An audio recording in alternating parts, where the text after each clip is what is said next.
नमस्कार विद्यार्थी मित्रांनो, पॉलिटेक्निक इलेक्ट्रिकल सेकंड इयरला असलेल्या महाराष्ट्रातील सर्व विद्यार्थ्यांचं आपल्या या यूट्यूब चॅनलवरती स्वागत करतो। विद्यार्थी मित्रांनो, जे इलेक्ट्रिकल सेकंड इयरला म्हणजे थर्ड सेमिस्टरला आहेत त्यांचा आपण जो सिलेबसचा व्हिडिओ आहे त्याचे व्हिडिओ आपण सब्जेक्ट वाईज सुद्धा काही सब्जेक्टचे बनवलेले आहेत। ज्या विद्यार्थ्यांनी ते बघितलेले नाहीत ते बघून घ्या। विद्यार्थी मित्रांनो, आपण या व्हिडिओमध्ये जो जीटीडी तुम्हाला सब्जेक्ट आहे, जनरेशन, ट्रान्समिशन आणि डिस्ट्रीब्यूशन, म्हणजे हा सब्जेक्ट तुम्हाला एकूण किती मार्क्ससाठी आहे, त्यानंतर या सब्जेक्टचा सब्जेक्ट कोड काय आहे आणि या सब्जेक्टमध्ये एकूण किती टॉपिक्स आहेत, कोणता टॉपिक किती मार्क्सला आहे आणि कोणत्या टॉपिकमध्ये जे युनिट नंबर 1 मध्ये कंटेंट काय आहे, युनिट नंबर 2 मध्ये कंटेंट काय आहे, हे सगळं आपण या व्हिडिओमध्ये डिटेलमध्ये डिस्कशन करणार आहोत। जे विद्यार्थी इलेक्ट्रिकल थर्ड सेमला आहे त्यांच्यासाठी हा व्हिडिओ अत्यंत महत्त्वाचा आहे। लास्ट पर्यंत बघा, म्हणजे जीटीडीचं तुम्हाला जे इंट्रोडक्शन लेक्चर असते ते पूर्ण याच्यामधनं समजून जाईल आणि जीटीडी रिलेटेड तुमचे काही क्वेश्चन असतील, काही तुमच्या मनामध्ये प्रश्न तयार झाले असतील तर या व्हिडिओमधनं त्या प्रश्नाचे तुम्हाला उत्तरं मिळणार आहेत। तर चला बघूया आपण। सब्जेक्टचं नाव आहे, आता सगळ्यात पहिल्यांदा हा दोन ब्रँचसाठी हा सब्जेक्ट आहे, ठीक आहे। एक इलेक्ट्रिकल इंजिनिअरिंग आणि दुसरं इलेक्ट्रिकल पॉवर सिस्टीम, ठीक आहे। म्हणजे इलेक्ट्रिकल इंजिनिअरिंग म्हणजे जे विद्यार्थी डिप्लोमा इन इलेक्ट्रिकल इंजिनिअरिंग किंवा diploma in electrical power system ह्या दोन्ही ब्रँचसाठी अत्यंत महत्त्वाचं आहे। त्यानंतर सेमिस्टर तुमचा आहे थर्ड, ठीक आहे। मग त्याच्यानंतर जो सब्जेक्टचं पूर्ण नाव आहे, सब्जेक्टचं ह्या ठिकाणी कोर्स टायटल म्हणजे सब्जेक्टचं पूर्ण नाव electrical power generation, transmission and distribution, ठीक आहे। आता मेन तुम्हाला सांगायचं म्हणजे ह्याच्यामध्ये महत्त्वाचं, ह्याच्या अगोदर जे आय स्कीम होती त्या स्कीम मध्ये तुम्हाला हा जो सब्जेक्ट होता फक्त जनरेशन होता आणि ट्रान्समिशन आणि डिस्ट्रीब्यूशन हा फोर्थ सेमिस्टर मध्ये असायचा। पण तुमच्या या के स्कीम मध्ये तर दोन्ही सब्जेक्ट याच सेमिस्टरला तुम्हाला टाकलेले आहेत, म्हणजे हा सब्जेक्ट खूप लेंदी आहे, ठीक आहे। कारण की तुम्हाला जनरेशन पण आहे, ट्रान्समिशन पण आहे आणि डिस्ट्रीब्यूशन पण आहे। त्यानंतर या कोर्स कोड म्हणजे आपण त्याला सब्जेक्ट कोड म्हणतो किंवा कोर्स कोड, तर हा आहे 313333, ठीक आहे। तर हा सब्जेक्ट कोड आहे, हा सब्जेक्ट कोड लक्षात ठेवायचा। मग त्यानंतर बघायचं आपण आता एक टेबल हा बघणार आहोत। या टेबलमध्ये आपल्याला पूर्ण इथं डिटेलमध्ये दिलेलं आहे, ठीक आहे। तर हे फर्स्ट या सब्जेक्टचा सब्जेक्ट कोड आहे। त्यानंतर कोर्स टायटल म्हणजे सब्जेक्टचं पूर्ण नाव आहे जे की आपण आत्ताच बघितलो। त्यानंतर या सब्जेक्टचा short form GTD, generation, transmission, distribution, ठीक आहे। आणि या ठिकाणी तुम्हाला लर्निंग स्कीम मध्ये ऍक्च्युअल आवर्स पर वीक दिलेले आहेत, म्हणजे क्लासरूम लर्निंग आणि त्याच्यानंतर याला लॅब लर्निंग 2 आवर्स आणि क्लासरूम लर्निंग 4 आवर्स असे आवर्स दिलेले आहेत, ठीक आहे। मग त्याच्यानंतर आता मेन म्हणजे हा जो पेपर आहे थेरॉटिकल पेपर होणार आहे तुमचा 3 तास या पेपरचा टाइम असणार आहे। त्यानंतर टोटल मार्क्स या सब्जेक्टचे एकूण 175 मार्क्स आहेत, 175 मार्क्स साठी हा जीटीडी सब्जेक्ट आहे। मग त्या मार्कचं डिस्ट्रीब्यूशन कसं आहे, तर त्याच्यापैकी FATH फॉर्मेटिव्ह असेसमेंट थेरॉटिकल तर तुम्हाला हे 30 मार्काचं असणार आहे। म्हणजे तुमचे या सेमिस्टरमध्ये 2 क्लास टेस्ट होणार आहेत 30-30 मार्काचे आणि त्या दोन्ही टेस्टचं ॲव्हरेज काढल्या जाते, ठीक आहे। आणि त्याच्यापैकी तुम्हाला 30 पैकी किती ॲव्हरेज येते तेवढे मार्क्स तुम्हाला हे मिळतात। त्यानंतर SATH म्हणजे समेटिव्ह असेसमेंट थेरॉटिकल हा 70 मार्कचा तुमचा एंड सेमिस्टर पेपर होणार आहे। त्यानंतर म्हणजे हे 30 आणि 70 झाले 100, त्यापैकी FAPR म्हणजे फॉर्मेटिव्ह असेसमेंट प्रॅक्टिकल 25 मार्कला आहे। त्यानंतर SAPR म्हणजे समेटिव्ह असेसमेंट प्रॅक्टिकल 25 मार्क आहेत आणि ॲट दी रेट आहे बघा।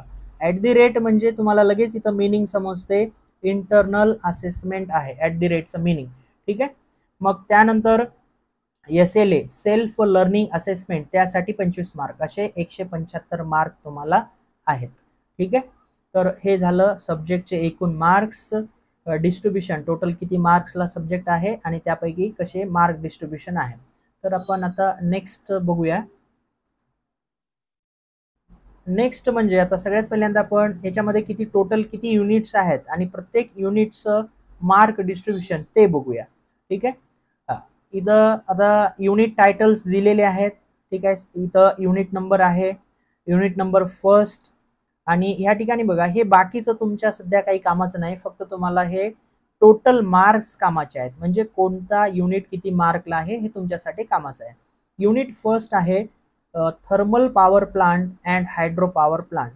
आता जसं मी तुम्हाला आता सांगितलं होतं की ह्याच्या अगोदरच्या स्कीममध्ये आय स्कीममध्ये, तर हा थर्मल पॉवर प्लांट पहिलं बेसिक जनरेशनचा एक चॅप्टर होता, मग थर्मल पॉवर प्लांटचा एक चॅप्टर होता, मग हायड्रो पॉवर प्लांटचा, न्यूक्लिअर पॉवर प्लांटचा एक सब्जेक्ट होता, टॉपिक होता. ठीक आहे, असं पूर्ण जनरेशन एक सब्जेक्ट होतं, पण दोन्ही कंबाईन केल्यामुळं याचा स्लॅबस झालेला आहे खूप वास्ट. म्हणजे ऍक्च्युअल या थर्मल पॉवर प्लांट आणि हायड्रो पॉवर प्लांटमध्ये दोन टॉपिक एकाच युनिटमध्ये टाकलेले आहेत. आणि हा युनिट नंबर फर्स्ट जो आहे तो आहे 16 मार्क्ससाठी. त्यानंतर युनिट नंबर सेकंड तुम्हाला economics of power generation and interconnected power system. ठीक आहे, एक जस्ट मी तुम्हाला हे युनिटचे नावं आणि मार्क डिस्ट्रीब्युशन सांगत असताना एक शॉर्ट मध्ये तुम्हाला त्या युनिटमध्ये आपल्याला काय काय लर्न करायचं आहे हे पण सांगत जाईल. जसं की आता युनिट नंबर फर्स्ट आहे थर्मल पॉवर प्लांट. ठीक आहे, तर या थर्मल पॉवर प्लांट मध्ये तुम्हाला इलेक्ट्रिसिटी कशी जनरेट होते, म्हणजे इलेक्ट्रिसिटी कशी तयार होते हे आपल्याला लर्न करायचं आहे. ठीक आहे, मग आता त्याच्यानंतर त्याच्यामध्ये कोणकोणते कंपोनेंट्स आपण वापरतो, बेसिक त्या ठिकाणी फंक्शन काय आहे. ठीक आहे, थर्मल पॉवर प्लांट कशा पद्धतीनं वर्क होतो. ठीक आहे, इलेक्ट्रिसिटी कशी तयार केली जाते, हे सगळं तुम्हाला डिटेलमध्ये शिकायला मिळणार आहे. आणि आपल्या महाराष्ट्रामध्ये असे किती थर्मल पॉवर प्लांट्स आहेत आणि त्यांची कॅपॅसिटी किती आहे हे सुद्धा आपल्याला ॲज अन इलेक्ट्रिकल इंजिनियर, ठीक आहे, आपण ह्या इलेक्ट्रिकल फील्डमध्ये आहे त्यामुळे आपल्याला हे माहिती पाहिजे. मग त्यानंतर हायड्रो पॉवर प्लांट. ठीक आहे, आता मेजर म्हणजे ह्या थर्मल पॉवर प्लांटमध्ये कोळसा, दगडी कोळसा ज्याला आपण कोल म्हणतो, ठीक आहे, ते जाळल्या जाते आणि पाण्याला गरम केल्या जाते आणि पाण्याची वाफ केल्या जाते आणि ती वाफ स्टीम जे आहे ते स्टीम टर्बाईनला दिल्या जाते आणि तो टर्बाईन रोटेट होतो आणि टर्बाईनचा जो शाफ्ट आहे तो अल्टरनेटरच्या शाफ्टला नट बोल्ट थ्रू फिट केलेला असतो, कनेक्ट केलेला असतो. म्हणजे टर्बाईनचा शाफ्ट रोटेट झाला म्हणजे अल्टरनेटरचा सुद्धा शाफ्ट रोटेट होतो आणि इलेक्ट्रिसिटी जनरेट केल्या जाते. हे थर्मल पॉवर प्लांटमध्ये एक बेसिक आहे. खूप मोठं थर्मल पॉवर प्लांट आहे, त्याचे वेगवेगळे पार्ट्स आहेत, फंक्शन्स आहेत, हे सगळं डिटेलमध्ये या युनिटमध्ये आपल्याला लर्न करायचं आहे. त्यानंतर हायड्रो पॉवर प्लांट, जे की पाण्यापासून आपण वीज निर्मिती करतो, इलेक्ट्रिसिटी जनरेट करतो. तर हायड्रो पॉवर प्लांट ज्या ठिकाणी डॅम वगैरे आहे, ठीक आहे, तर त्या ठिकाणी हे हायड्रो पॉवर प्लांट्स असतात. तर तिथं इलेक्ट्रिसिटी कशी तयार केल्या जाते, तर डॅम क्रिएट करून हाईटवरनं वॉटर त्या वॉटर टर्बाईनवरती टाकल्या जाते, त्याच्यामुळे टर्बाईन रोटेट होते. ठीक आहे, टर्बाईन रोटेट झाला म्हणजे जनरेटर रोटेट होतो आणि इलेक्ट्रिसिटी जनरेट होते. तर महाराष्ट्रामध्ये किती हायड्रो पॉवर प्लांट आहेत आणि त्यांची कॅपॅसिटी किती आहे, कारण की हायड्रो पॉवर प्लांट जे आहेत हे सीझनल पॉवर प्लांट आहेत. कारण की आता वॉटर जास्त क्वांटिटीमध्ये म्हणजे वर्षभरामध्ये पूर्ण वर्षभर अवेलेबल असते का, नाही, फक्त रेनी सीझनमध्ये जास्त क्वांटिटीमध्ये वॉटर अवेलेबल असते. ठीक आहे, पण थर्मल पॉवर प्लांट पूर्ण वर्षाचे 12 महिने हा ऑन असतो. पण हायड्रो पॉवर प्लांट आपल्याला पाणी जर अवेलेबल असेल तरच त्या ठिकाणी इलेक्ट्रिसिटी जनरेट करता येते, अदरवाईज आपल्याला करता येत नाही. ठीक आहे, तर हे झाले 2 पॉवर प्लांट. हा युनिट नंबर 1 16 मार्क्ससाठी आहे. युनिट नंबर 2 जो economics of power generation and interconnected power system. आता जे काही आपण पूर्ण महाराष्ट्रामध्ये इलेक्ट्रिसिटी जनरेट करतो किंवा पूर्ण देशामध्ये इलेक्ट्रिसिटी जनरेट करतो, तर हे एकमेकाला इंटरकनेक्टेड असते. ठीक आहे, का इंटरकनेक्टेड असते, कारण की बघा आता कधी कधी आपल्या उन्हाळ्यामध्ये महाराष्ट्र जे इलेक्ट्रिसिटी तयार करत आहे त्याच्यापेक्षा जास्त युटिलाइज करते, म्हणजे वापर करते उन्हाळ्यामध्ये. मग आपल्याला एनर्जीची रिक्वायरमेंट कमी पडायली आपल्या महाराष्ट्राला. मग आपण काय करतो, हे इंटरकनेक्टेड जर असलं तर आपण अदर स्टेटकडनं इलेक्ट्रिसिटी घेऊ शकतो. किंवा आता पावसाळ्यामध्ये आपण इलेक्ट्रिसिटी समजा जास्त जनरेट केलो, आपल्याला जेवढी लागते त्याच्यापेक्षा जास्त, मग आपण भारतातल्या कोणत्याही स्टेटला हे इलेक्ट्रिसिटी देऊ शकतो. याला म्हणतो इंटरकनेक्टेड. म्हणजे आपल्या भारतामध्ये जेवढे बी स्टेट आहेत, ठीक आहे, तर हे एकमेकाला इंटरकनेक्टेड असतात. म्हणजे कुठल्या राज्यामध्ये जर इलेक्ट्रिसिटीचं शॉर्टेज असेल तर आपल्याला ते पाठवता येते, किंवा एखादं राज्य जास्त इलेक्ट्रिसिटी जनरेट करत असेल तर त्यांच्याकडून आपल्याला घेता येते. हे झालं इंटरकनेक्टेड पॉवर सिस्टीम. हा युनिट नंबर 2 10 मार्क्ससाठी आहे. त्याच्यानंतर इकॉनॉमिक्स ऑफ पॉवर जनरेशन याच टॉपिकमध्ये जे आहे, हे इकॉनॉमिक्स ऑफ पॉवर जनरेशन मध्ये तुम्हाला कनेक्टेड लोड काय आहे, लोड फॅक्टर काय आहे, डिमांड फॅक्टर काय आहे, ठीक आहे, म्हणजे कस्टमरची मॅक्झिमम डिमांड काय आहे, या सगळ्या गोष्टी, त्याच्या डेफिनेशन्स आणि इथं प्रॉब्लेम सुद्धा आहेत, हे तुम्हाला या टॉपिकमध्ये तुम्हाला शिकायला मिळते. नेक्स्ट आहे unit number 3, transmission line component, parameters आणि परफॉर्मन्स. ठीक आहे, तर जे तुम्हाला रोड साईडनी जर तुम्ही गेलात तर खूप मोठे मोठे टावर्स दिसतात आणि त्याच्यावरती कंडक्टर्स असतात, तर ती आहे ट्रान्समिशन लाईन. ठीक आहे, ट्रान्समिशन लाईनला कोणकोणते कंपोनंट्स असतात, त्या प्रत्येक कंपोनंटचं काय फंक्शन आहे, हे सगळं डिटेलमध्ये आपल्याला शिकायला मिळते. जे इन्सुलेटर्स वापरतो कंपोनंट म्हणून, कंडक्टर्स वापरतो, supporting structure as a tower म्हणून यूज करतो, त्याच्यानंतर ग्राउंडिंग त्या ठिकाणी केलेलं असते, क्लिअरन्स म्हणजे जमिनीपासून अंतर किती अंतरावरती ट्रान्समिशन असायला पाहिजे, ते व्होल्टेजवर डिपेंड आहे, किती वोल्टची ट्रान्समिशन लाईन आहे. ठीक आहे, तर हे सगळं डिटेलमध्ये तुम्हाला युनिट नंबर 3 मध्ये शिकायला मिळते. युनिट नंबर 4 जो आहे एक्स्ट्रा हाय व्होल्टेज ट्रान्समिशन, आता हा सुद्धा खूप महत्त्वाचा टॉपिक आहे. HVAC आणि HVDC, high voltage alternating current आणि हाय व्होल्टेज डायरेक्ट करंट.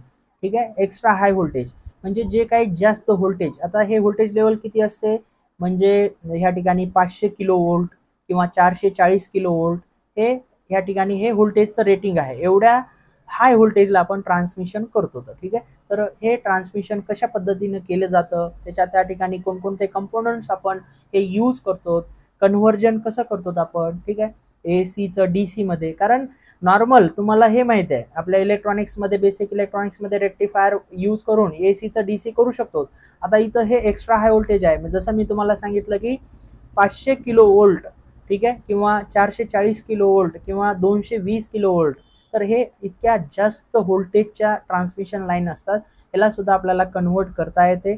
ठीक आहे, तर हे सगळं डिटेलमध्ये आपल्याला या युनिट नंबर 4 मध्ये शिकता येते. आणि युनिट नंबर 5 जो आहे distribution line component, parameter and performance.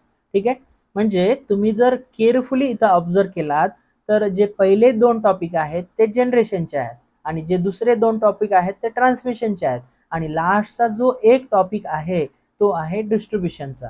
ठीक आहे, तर ह्याच्यामध्ये काय काय लर्न करायचं आहे तुम्हाला, डिस्ट्रीब्युशन लाईन पॅरामीटर आणि परफॉर्मन्स, म्हणजे डिस्ट्रीब्युशन लाईन काय, कोणत्याला म्हणजे किती व्होल्टेज रेटिंग असेल तर डिस्ट्रीब्युशन लाईन म्हणतो, त्याचे कोणकोणते पॅरामीटर्स आहेत, कोणकोणते कंपोनंट्स आहेत आणि त्या प्रत्येक कंपोनंटचं किंवा लाईनचं त्या ठिकाणी पॅरामीटरचं काय काय फंक्शन आहे, ते कशासाठी यूज केल्या जातात, हे सर्व या युनिट नंबर 5 मध्ये डिटेलमध्ये स्टडी करायचा आहे. आणि हा सुद्धा जो टॉपिक आहे तो 16 मार्क्ससाठी आहे. म्हणजे तुम्ही जर इथं बघा केअरफुली जर ऑब्झर्व केलात तर फर्स्ट टॉपिक तुम्हाला 16 मार्कला आहे, थर्ड टॉपिक तुम्हाला 16 मार्कला आहे आणि युनिट नंबर 5 जे आहे ते तुम्हाला 16 मार्कला आहे आणि जे युनिट नंबर 2 10 आणि युनिट नंबर 4 12 मार्कला आहे. म्हणजे 3 युनिटला जास्त मार्क्स आहेत आणि त्याच्यानंतर 2 नंबरला ह्या ठिकाणी 4th युनिटला 12 आणि फर्स्ट युनिटला 16 आणि सेकंड युनिटला 10. ठीक आहे, असे एकूण जर तुम्ही इथं ॲडिशन केलात या सर्वांची तर 70 मार्क्स होतात. अशा पद्धतीनं तुम्हाला 3 तासाचं हा पेपर असणार आहे. ह्या 3 तासासाठी हे एवढे टॉपिक्स आहेत आणि हे मार्क डिस्ट्रीब्युशन आहे तुमच्या MSBTच्या सिलेबसनुसार, के स्कीमनुसार. ठीक आहे, जे तुमचं 3rd सेमिस्टर आहे.